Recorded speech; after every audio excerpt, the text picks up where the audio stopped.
I don't know if you've ever heard of the Castlevania video game series, but that's like been my jam for my whole life. And we actually, I wrote a Castlevania 4-issue comic book adaptation that I was pitching, and then Robert did a ton of awesome artwork for it that we just pitched, and we actually had a publisher that we were talking to. And we pitched it.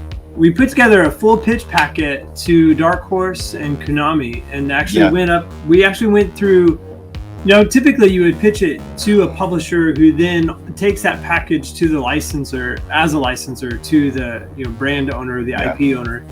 And we went around the other direction because we went straight to Konami with it, and it went all the way up to the people who were producing the game, and they were all on board, basically kind of greenlit the idea. And then we facilitated a sit down with them and Dark Horse to publish the book. Because I'm like, listen, I just want this to happen because I'm obsessed with Castlevania. So if you guys could just talk and make something happen and we can be a part of it, that would be great. Yeah. So the meeting happened at San Diego. This was what year? 20. Oh gosh, it's been 13. Yeah, I think that's right. Something like that. And then they had the meeting, but the only thing that came out of the meeting was that Dark Horse had an agreement to publish the art books for the video game, and they didn't do the comic. We're like, what? We made this meeting happen. How did we not get the comic out of it? So we've got this phenomenal treatment and all of this concept art. But then one really fun thing that happened from it, though, was this guy had built... he had built all the sprites, and he made all the game. The levels. Yeah. So he made an NES cartridge game, like In Between. You've played it. I mean, you could explain it better than I could. Well, you have an underground game that none of us have. Yeah. It's like kind of like a homemade Castlevania game, and he actually made it into working NES cartridges. Yeah. And then, correct me if I'm wrong, but he talked to because you had done all this artwork for a pitch. Yeah, for the pitch, and he asked if he could use that artwork for the game package art, and he made NES boxes and the stickers to go on the cartridges from the art we used for the pitch, and it became like the official art of this underground game. And we're like, at least it was used for something. I was just so pumped that we. Well, then he visited for a comic convention in Salt Lake, and he's like, "And I have this for you." I was like, "What?" So I actually have that game, and that was fun. There's like 25 or 30 of them made. Yeah. So it's really limited. Wow.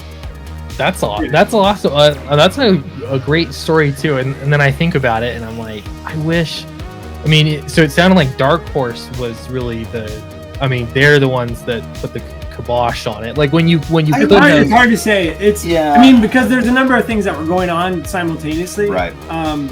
There was a new Castlevania sequel about to come out, and that was kind of the thing. They're like, from what I remember, they were like, if we were to do a comic book, it wouldn't be kind of like a 4-part story series like you're saying. It probably would be more an art book to promote this new game that's about to come out. Mm-hmm. Which. So you were pitching kind of based on the 80s. Older series. Mine was like which is so funny. It's a funny story actually. So the whole story adaptation is one of my favorite games in the series is Castlevania 3, which, as it turns out, is the same storyline game that the Netflix series is based on. And they did a very different take on what I did. They did a much more like they did a much more like and I can't say too much because I haven't watched it yet, so I can't but they did a very much like R-rated take on it, whereas I didn't. That was a different take than I did, and so I was like, whatever. I was like, that dream is come and gone, but it was fun to work on, and I still have it. And it's still...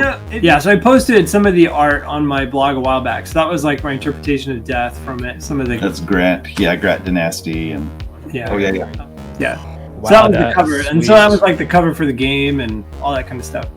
So I mean, it was really interesting because that really showed us, I mean, a little bit of how a lot of this happens, and when you're dealing with other people's IP, like I had a little bit of experience with that working on G.I. Joe for so much and working with Hasbro for so long, but a lot of my career has been licensed property stuff, so it wasn't surprising.